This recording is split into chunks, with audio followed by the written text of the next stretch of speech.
Joriy yilning 23-yanvar kuni davlatimiz rahbari raisligida o'tkazilgan video selektor yig'ilishida oliygohlarda qurilish va arxitektura yo'nalishlarida tahsil olayotgan talabalarni mahallalarni rivojlantirish bo'yicha bosh reja loyihalarini ishlab chiqishga jalb etish lozimligini ta'kidlagan edi.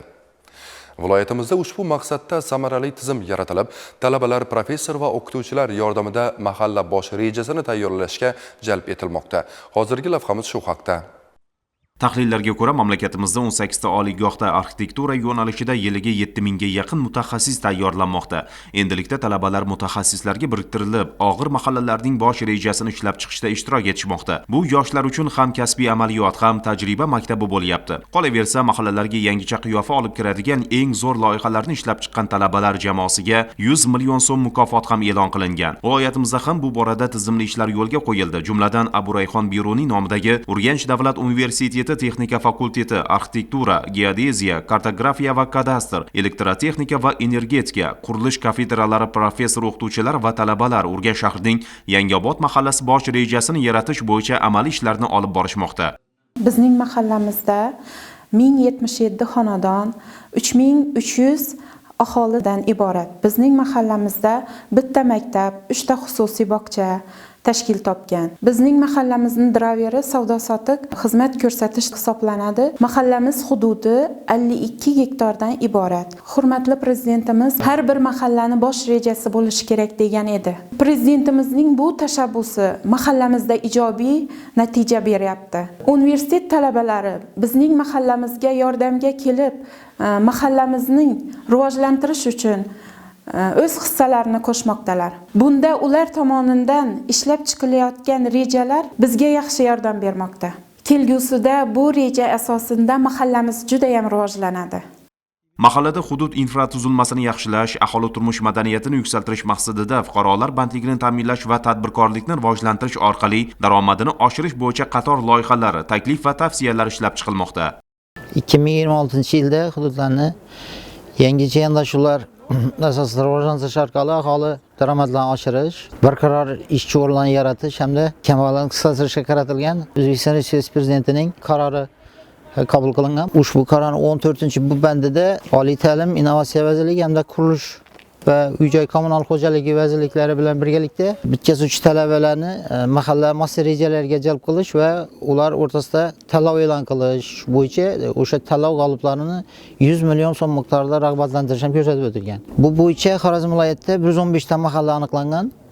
Ushbu mahallalar 2 ta kafedra professor o'qituvchilariga 3 tadan 4 tadan taqsimlanib, ularga bevosita har bitta mahallaga 7 tadan talabalar yo'naltirilgan.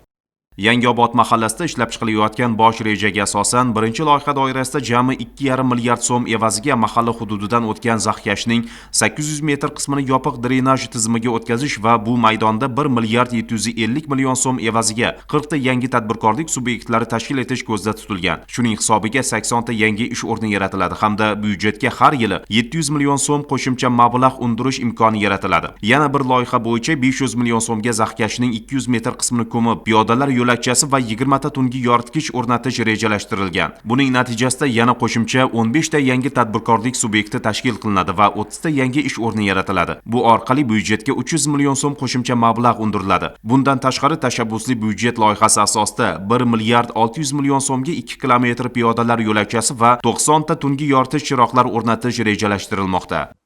Yangiobod mahallasining mavjud holatlarini o'rgangan holda berkitilgan talabalarimiz bilan rejalarni o'rganib chiqdik. Shu rejalar asosida loyiha takliflarini master rejasini ishlab turibmiz. Endi bu yerda aholini soni, unga kerakli bo'lgan hududlarni, ularni masalan qaysi sohada faoliyat olib borib turibdi, mahalla qaysi sohaga ixtisoslashtirilganini o'rganib chiqdik. Shu o'rinda bu yer masalan ishlab chiqarish sohalarini ixtisoslashgan ekan Yangiobod mahallasi, shunga qarab master rejalarni ishlab turibmiz hozirgi kunda. Bu master rejamiz kelgusi 5 yil va undan ortiq yillarda aholining o'sishini hisobga olgan holda shularga loyihalarimiz xizmat qilib boradi. Urganch davlat universitetining arxitektura, geodeziya, kartografiya va kadastr, elektrotexnika va energetika, qurilish yo'nalishlarida tahsil olayotgan iqtidorli talabalarning mahalla bosh rejasini ishlab chiqishga jalb etilishi ularga amaliy tajriba bo'lib xizmat qilmoqda. Biz dars jarayonida o'rgangan nazariy bilimlarimizni amalda qo'llayapmiz. Bu jarayon bizning bilimimizni yanada mustahkamlashga yordam beradi. Prezidentimizni mahallalarni bosh rejasini ishlab chiqarishda faol talabalarni rag'batlantirishi haqidagi so'zlari bizni xursand qildi. Mahallalarda yangi bosh rejalar tayyorlanishi orqali bandlik, tadbirkorlikni rivojlantirish va qo'shimcha soliq tushumlarini yaratish bo'yicha yangi imkoniyatlar paydo bo'ladi. Qolaversa, aholi uchun qulay muhit yaratiladi. Yurtboshimizning mahallada bosh reja tayyorlashga talabalarni jalb qilish tashabbusi esa ana shu maqsadning samarali yechimi hisoblanadi.